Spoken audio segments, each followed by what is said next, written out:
Oke, kita mulai ya. Buat Anda para investor, saya tahu betul kalau lihat saham Harum Energi atau HRUM ini bisa bikin pusing. Gimana enggak, laporannya kelihatannya merah, tapi kok banyak yang bilang bagus. Nah, tenang, kita akan pecahkan teka-teki ini bareng-bareng.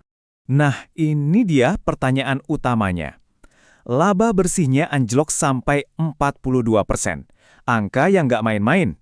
Tapi anehnya, para analis di pasar modal justru kompakan bilang beli. Bahkan dengan target kenaikan harga yang lumayan tinggi, sekitar 40%. Ini kan kontradiktif banget. Kok bisa begitu? Angka ini nih, minus 42%. Angka inilah yang jadi sumber kekhawatiran banyak orang pas lihat laporan keuangan HRUM. Penurunan laba bersih tahunan sebesar ini, kalau dilihat sekilas tanpa konteks, ia jelas bikin was-was. Disinilah letak dilemanya. Kalau kita lihat data historis, labanya lagi turun. Kalau kita hitung valuasinya, pakai P/E ratio, sahamnya kelihatan mahal. Tapi, kalau kita dengar kata para analis, mereka justru super optimis. Jelas kan ada dua cerita yang berbeda di sini. Tugas kita adalah mencari tahu kenapa pandangan mereka bisa sebegitu bedanya dengan data yang ada di permukaan. Oke, untuk bisa memahami kondisi HRUM sekarang, kita nggak bisa cuma lihat angka hari ini aja. Kita harus mundur sedikit, lihat gambaran besarnya, yaitu pergeseran strategi raksasa yang lagi mereka lakukan. Ini adalah kunci buat menjawab semua kebingungan tadi. Jadi, perjalanan HRUM ini nunjukin sebuah manuver yang sangat jelas dan disengaja. Mereka secara sadar lagi banting setir dari bisnis batubara yang udah jadi warisan mereka menuju masa depan baru di industri nikel. Ini bukan kebetulan, ini adalah sebuah desain strategi jangka panjang. Dan ini bukan cuma rencana di atas kertas loh, perubahannya itu udah terjadi. Lihat saja, di tahun fiskal terakhir, nikel udah menyumbang hampir 70% dari total pendapatan. Jadi bisa dibilang, pusat bisnis mereka itu udah benar-benar pindah. Nah, poin pentingnya di sini, HRUM itu lagi memposisikan diri jadi pemain kunci di salah satu tren global terbesar dekade ini, yaitu mobil listrik. Mereka nggak lagi cuma jual komoditas energi konvensional, tapi mereka mau masuk ke dalam ekosistem teknologi masa depan. Sekarang kita masuk ke bagian kenapanya. Kenapa labanya turun? Ya karena transformasi besar-besaran ini butuh biaya, dan biayanya nggak sedikit. Disinilah kita mulai melihat ada harga yang harus dibayar untuk sebuah visi besar.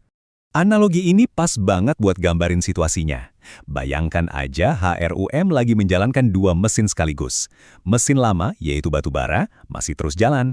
Tapi di saat yang sama, mereka lagi keluar uang banyak banget buat bangun mesin baru yang super canggih, yaitu bisnis nikel. Dan biaya membangunnya itu bukan main-main. 1,33 miliar dolar. Itu nilai aset baru yang sedang mereka bangun.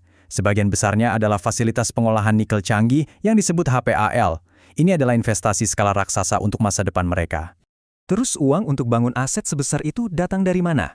Sebagian besar dari utang. Nah, inilah efeknya. Bebar bunganya naik 58,7 juta dolar. Bunga utang ini kan harus dibayar sekarang juga, jadi ya otomatis langsung menggerus laba bersih mereka saat ini. Lihat saja grafiknya. Utang per sahamnya sampai naik 2 kali lipat, jadi wajar banget kalau laba saat ini kelihatan tertekan. Mereka ibaratnya lagi mengorbankan profit jangka pendek demi membangun mesin uang yang jauh lebih besar di masa depan. Nah, ini bagian yang paling menarik buat kita sebagai investor. Karena situasi unik ini, cara kita menilai saham HRUM jadi nggak bisa biasa-biasa aja. Saham ini bisa kelihatan mahal atau murah tergantung dari sudut mana kita melihatnya. Slide ini adalah kuncinya. Kalau Anda cuma lihat laba saat ini yang lagi tertekan, P/E ratio-nya tinggi, di angka 22,7x, yang artinya saham ini kelihatan mahal. Tapi coba deh lihat dari sisi lain, yaitu nilai aset di neracanya. P/B ratio-nya di bawah 1, yang artinya harga sahamnya saat ini lebih murah daripada nilai buku asetnya. Nah kan, dua kesimpulan yang bertolak belakang. Inilah yang sering disebut diskoneksi valuasi. Sederhananya, pasar seringkali agak lambat dalam menilai potensi dari aset-aset baru yang belum menghasilkan profit secara maksimal. Jadi, dilema klasiknya adalah kita mau bayar harga untuk kondisi perusahaan hari ini atau kita mau bayar untuk potensi masa depannya. Kalau kita lihat para analis profesional, jelas mereka memilih untuk melihat ke masa depan. Target harga yang mereka pasang itu sudah memperhitungkan potensi keuntungan dari pabrik nikel baru yang akan segera beroperasi penuh. Mereka tidak terlalu terganggu dengan angka laba yang turun saat ini. Jadi, semua rekomendasi beli itu pada dasarnya adalah sebuah taruhan. Taruhan bahwa investasi 1,33 miliar dolar itu akan berhasil dan menjadi mesin pencetak uang yang jauh lebih kuat di masa depan.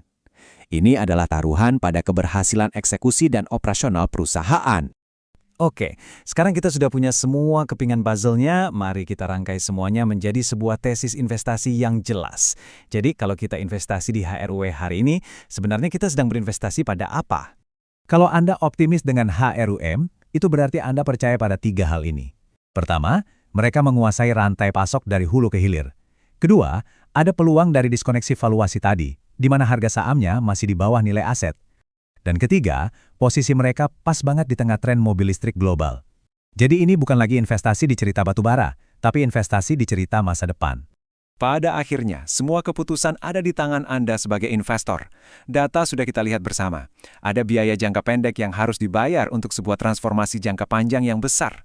Pertanyaannya sekarang tinggal satu. Apakah Anda membeli masa lalunya, atau Anda berani bertaruh pada masa depannya? Itulah inti dari teka-teki HRUM.